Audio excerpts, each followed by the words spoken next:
Hello everyone. आज इस video में हम समझेंगे कि कैश बजट कैसे बनाया जाता है। कुछ बजट मैं आपको ऑलरेडी करवा चुकी हूँ अपनी लास्ट वीडियोस में। तो हम स्टार्ट लेते हैं कि कैश बजट हम कैसे प्रिपेयर करेंगे। तो एग्जांपल नंबर 13 में हमें गिवन है, a company is expecting to have ₹30,000 cash in hand on 1 April 2011। Company के पास 1 अप्रैल 2011 को कैश का बैलेंस है and request you to prepare cash budget for the 3 month. तो आपको बोला जाता है कि आप 3 मंथ के लिए कैश बजट प्रिपेयर करें, अप्रैल टू जून 2011 तक का। और कुछ इन्फॉर्मेशन भी हमारे पास है, लाइक मंथ हमें गिवन है फेब टू जून। आपको जो प्रिपेयर करना है वो अप्रैल टू जून तक का प्रिपेयर करना है।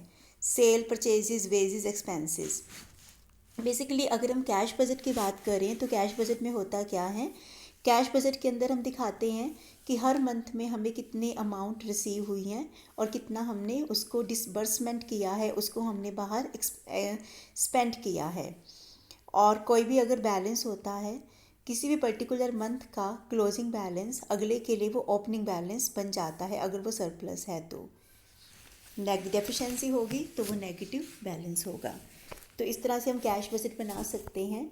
तो हमें रिक्वायरमेंट होती है कि कितना कैश हमारे पास आएगा, कितना इनफ्लो होगा और कितना आउटफ्लो होगा। तो इनफ्लो कहाँ से हो सकता है? सेल करने से मनी हमारे पास आता है, दैट मीन्स वो इनफ्लो है। अगर हम कुछ भी परचेज़ करते हैं, वेजेस को पे करते हैं, एक्सपेंसेस को पे करते हैं, सैलरीज, रेंट, ये सब पे करते हैं, तो इससे कैश का आउटफ्लो होगा। तो वो चेक करना होता है कि कितना इनफ्लो हुआ और कितना आउटफ्लो है, फिर आपको दोनों का डिफरेंस कंप्यूट करना होगा। तो इस क्वेश्चन के अंदर हमें सेल गिवन है इन सारे मंथ्स के लिए, परचेजेस गिवन है, वेजेस हैं और एक्सपेंसेस हैं। तो कुछ और इन्फॉर्मेशंस भी हैं, लाइक सबसे पहला तो है period of credit allowed by supplier is 2 month. Supplier हमें 2 महीने का क्रेडिट देता है। 2 महीने का क्रेडिट का मतलब अगर फेब में हम कुछ, फेब के अंदर अगर हम कुछ मीन्स अगर हम कुछ ख़रीद रहे हैं तो पेमेंट हमें 2 मंथ के बाद करनी पड़ेगी। Means April and March and April, तो हम अप्रैल में पे करेंगे। ऐसे ही 25% of sale is for cash and the period of credit allowed to customer for credit is 1 month. कि जितने हम टोटल सेल करते हैं उसका 25% तो हमें सेम मंथ में मिल जाता है और 75% हमें अगले मंथ में मिलेगा, नेक्स्ट मंथ में हमें मिलेगा। Delay in payment of wages and expenses 1 month. Expenses और वेजेस को हम आफ्टर 1 मंथ पे करते हैं। इनकम टैक्स को हमें जून में पे करना है। तो हम कैश बजट बनाते हैं। कैश बजट हमें कब से कब तक का प्रिपेयर करना है, तो वो टाइम हमें मेंशन करना होगा अप्रैल टू जून 2011 तक का। तो सबसे पहले तो हम रिसीट को शो करेंगे। रिसीट को हमें शो करना है, ये रिसीट है, और नीचे हमें पेमेंट को दिखाना है। तो पेमेंट हम दिखाएंगे। इसके बाद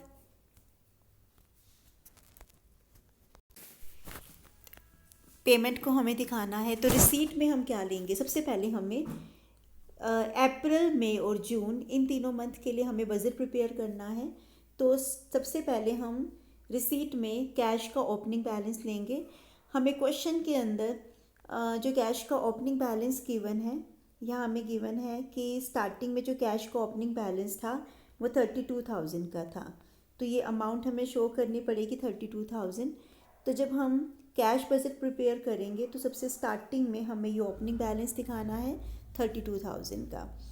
अब हम शो करेंगे हमें कैश सेल से कितना मिला और क्रेडिट सेल का कितना अमाउंट हमें रियलाइज़ हुआ। तो हर मंथ के अंदर जो कैश सेल है वो 25% है। तो जैसे अगर फर्स्ट मंथ में हमारी सेल 70 की हुई है, हम लोग जो बना रहे हैं बजट वो अप्रैल टू मई तक का बना रहे हैं इन तीनों मंथ के लिए।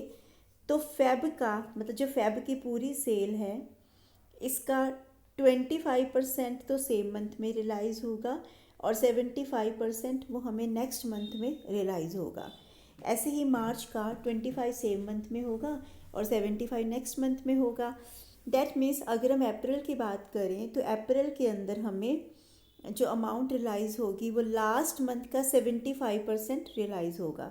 तो लास्ट मंथ की सेल 80,000 की है, तो जब आप रिसीव फ्रॉम डेटर करेंगे, कैश जो हमें रिसीव होगा, तो लास्ट मंथ की सेल का 75% दैट मीन्स 60,000 होगा। और जो इसी मंथ की सेल है अप्रैल में, जो अप्रैल की अपनी सेल है वो सेल है 96,000 की। तो 96,000 के अंदर इसका हमें 25% करंट ईयर में रिसीव हो जाएगा। तो 96,000 का 25% ये बनेगा 24,000। तो ये अमाउंट हम करंट ईयर में दिखा देंगे। और लास्ट टू लास्ट मंथ की सेल का 75% हमें यहाँ पर शो करना है, क्योंकि पेमेंट के लिए क्या बोला गया था, क्रेडिटर्स जो हम जो सेल है वो 1 मंथ के बाद उसकी पेमेंट होती है। तो अप्रैल के अंदर मार्च की सेल का 75% रियलाइज़ होगा। ऐसे ही मई में अपनी खुद की सेल का तो 1 लाख रियलाइज़ होगा, इसका 1 लाख का 25% रियलाइज़ होगा। और इस मंथ की सेल का 75% हमें मई में मिलेगा। तो हम यहाँ पे शो कर देंगे 75% ऑफ प्रीवियस मंथ सेल, और करंट मंथ की सेल का हमें 25% करना है। तो इस तरह से हम टोटल रिसीट कंप्यूट कर सकते हैं। अब हम पेमेंट पर आते हैं। तो पेमेंट में सबसे पहले हमें क्या गिवन है, पेमेंट के अंदर परचेजेस हैं, वेजेस हैं और अदर एक्सपेंसेस हैं। तो परचेजेस के लिए है कि क्रेडिट 2 मंथ का अलाउ किया जाता है। 2 मंथ का क्रेडिट है, तो मीन्स फरवरी वाली पेमेंट अप्रैल में होगी, मार्च वाली पेमेंट मई में होगी, अप्रैल वाली पेमेंट जून में होगी। तो फेब वाली पेमेंट हमारी अप्रैल में होनी है, मार्च वाली पेमेंट मई में होगी और अप्रैल वाली पेमेंट जून में होगी। मीन्स आप ये वाली तीनों पेमेंट्स को शो करेंगे। तो जब आपको शो करना है पेमेंट साइड पे, पेमेंट में जब आप इनको हम स्टार्ट लेंगे, जो हमने पेमेंट को शो करना है, तो ये 44, 56 और 60 को दिखाएंगे। तो परचेजेस में हमें क्या शो करना है, 44,000, 56,000 एंड 60,000 ये हम दिखाएंगे। वेजेस के बारे में क्या कहा गया था, पेमेंट वेजेस और एक्सपेंसेस की 1 मंथ के बाद होती है। 1 मंथ का मतलब कि जो फेब की परचेजेस हैं वो मार्च में, वेजेस हैं वो मार्च में पे करनी है, मार्च वाली वेजेस को अप्रैल में पे करना है, अप्रैल वाली वेजेस को मई में पे करना है। तो एक्चुअल में हमने कितना पे किया वो हमें देखना पड़ेगा। तो यहाँ जो वेजेस आ जाएंगी वो 9,000, 9,000 एंड 11,000 होगी। सेम एक्सपेंसेस के केस में भी एप्लीकेबल होगा। और इनकम टैक्स के बारे में बोला गया था कि इनकम टैक्स हमने जून 11 में पे किया है। तो यहाँ जो इनकम टैक्स हम शो करेंगे 28,000 का करेंगे। अब आपको करना क्या है, अप्रैल के तो बैलेंस हमें कंप्यूट करना है। रिसीट हमारे पास 1,16,000 की थी, पेमेंट 59,000 की थी, तो 57,000 का बैलेंस हुआ और ये बैलेंस अगले मंथ का ओपनिंग बैलेंस होगा। फिर आप इसके अंदर जो भी हमें रिसीव हो रहा है तो ये हम ऐड कर देंगे और जितने एक्सपेंसेस हमारे हैं तो उनको हम डिडक्ट करेंगे। वहाँ से हमारे पास अगेन इसका इस अमाउंट में से पेमेंट को डिडक्ट किया तो ये हमारा क्लोजिंग बैलेंस हुआ। और ये क्लोजिंग बैलेंस अगले मंथ के लिए, ये जो क्लोजिंग बैलेंस है अगले मंथ के लिए वो ओपनिंग बैलेंस बन जाएगा। तो 82,000 का जो क्लोजिंग बैलेंस हमारे पास था वो अगले मंथ के लिए ओपनिंग बैलेंस होगा। अगेन हम सारे इनकम को इसमें ऐड कर देंगे, रिसीट को ऐड करेंगे, पेमेंट को ऐड करेंगे और जो भी डिफरेंस होगा वो हमारा क्लोजिंग बैलेंस आ जाएगा। तो इस तरह से हम कैश बजट बना सकते हैं। ये नेक्स्ट एग्जांपल भी ऐसा ही है। इसके अंदर हमें मंथ्स गिवन है, सेल, परचेजेस और वेजेस गिवन है। तो क्या कहा गया है कि 50% of credit sale are realized in the month following the sale, कि जिस मंथ में सेल होती है, लाइक अगर ये फेब में 1,80,000 की सेल हुई है तो इसका जो 50% है, इसका जो 50% है वो हमें नेक्स्ट मंथ में रियलाइज होगा। And remaining sale in second month, Feb का मतलब नेक्स्ट मंथ का मतलब 50% तो मार्च में रियलाइज होगा और रिमेनिंग 50% उससे भी अगले मंथ में, मीन्स वो अप्रैल में रियलाइज होगा। तो हमें जो बजट प्रिपेयर करना है वो हमें प्रिपेयर करना है अप्रैल, मई और जून का, 3 मंथ का हमें बनाना है। तो हम करेंगे क्या, हमें हर मंथ की सेल को 50-50% में डिवाइड कर देना है। तो फेब की सेल का 50% मार्च में मिलेगा और 50% वो अप्रैल में मिलेगा, तो हमें शो करना पड़ेगा। इसके लिए सबसे पहले हमने दिखाना है कैश का जो भी हमारे पास ओपनिंग बैलेंस अवेलेबल है। क्रेडिटर्स को हम कैसे पे करते हैं, are paid in the following month of purchases. जिस मंथ में हम परचेजेस करेंगे तो उसके अगले मंथ में हमने उसको पे करना है। तो सबसे पहले हमने कैश का ओपनिंग बैलेंस दिखाया और वो 25,000 का हुआ। फिर हम आते हैं कि डेटर से हम कैसे अमाउंट रियलाइज करेंगे।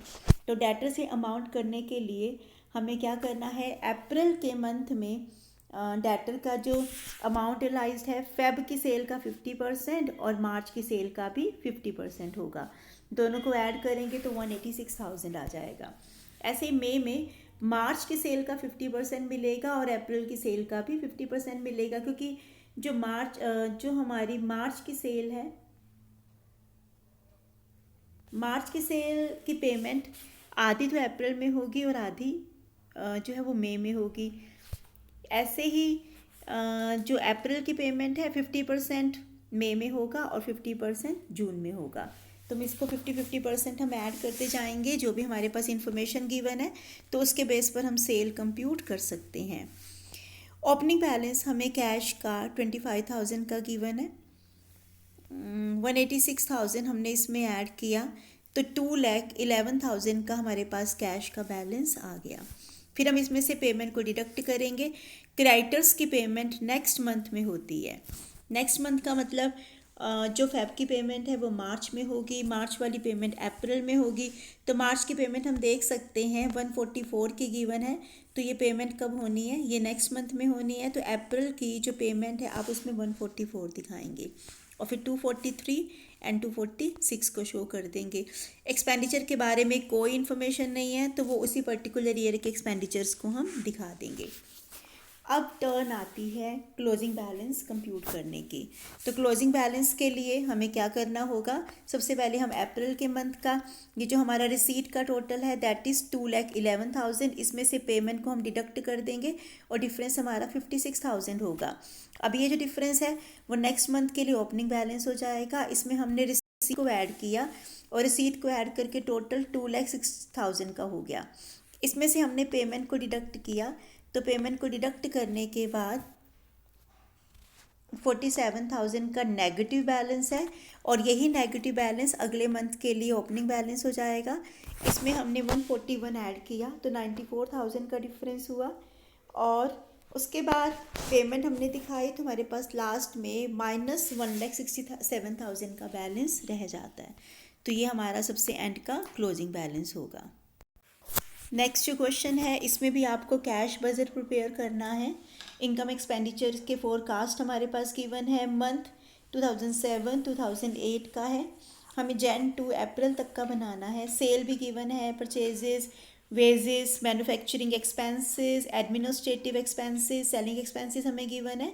एडिशनल इन्फॉर्मेशन क्या है, customer are allowed credit period of 2 month, कि हम 2 मंथ का क्रेडिट पीरियड उनको देते हैं।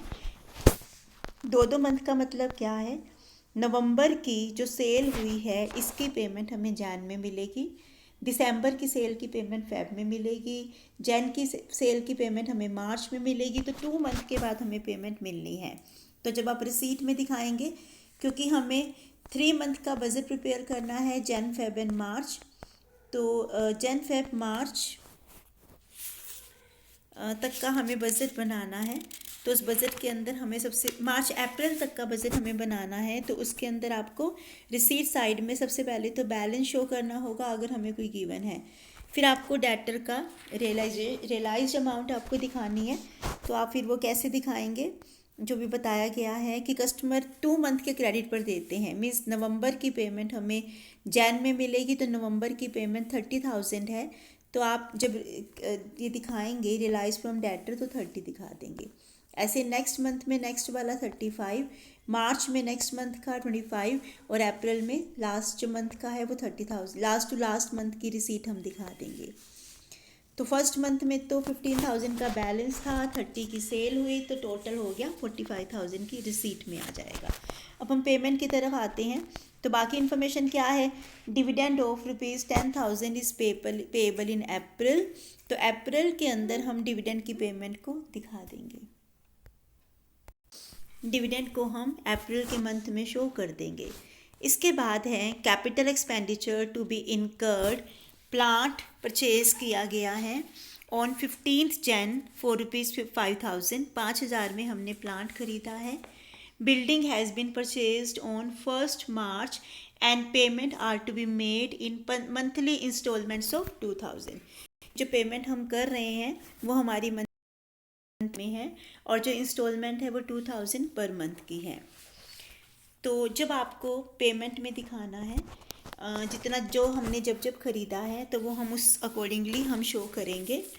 जैसे यहाँ बोला गया है कि प्लांट जो ख़रीदा गया है वो 5,000 का हमने कब ख़रीदा, ये हमने ख़रीदा है जैन में।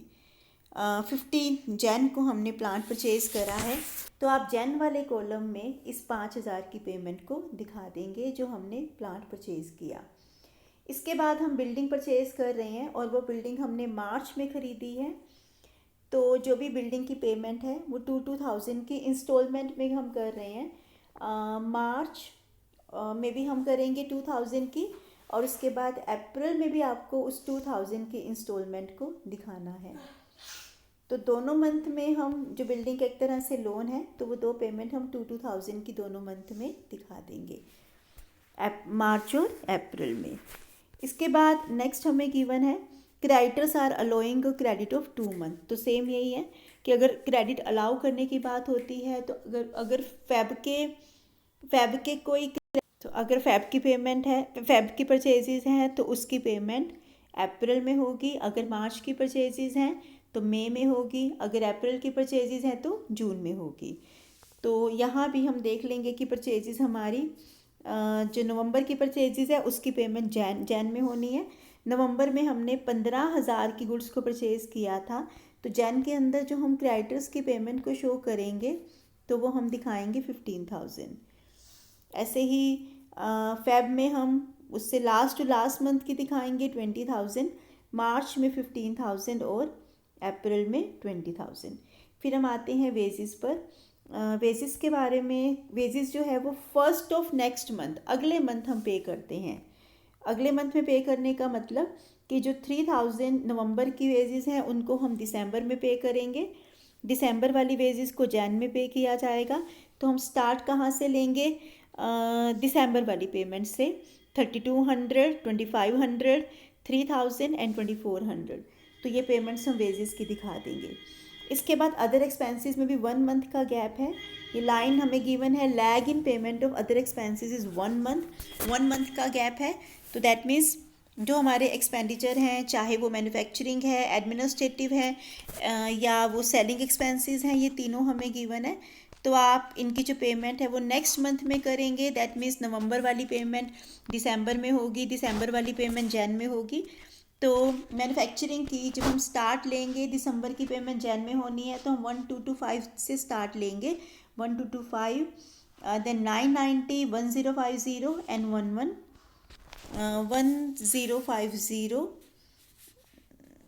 एंड उसके बाद 1100 हो जाएगा।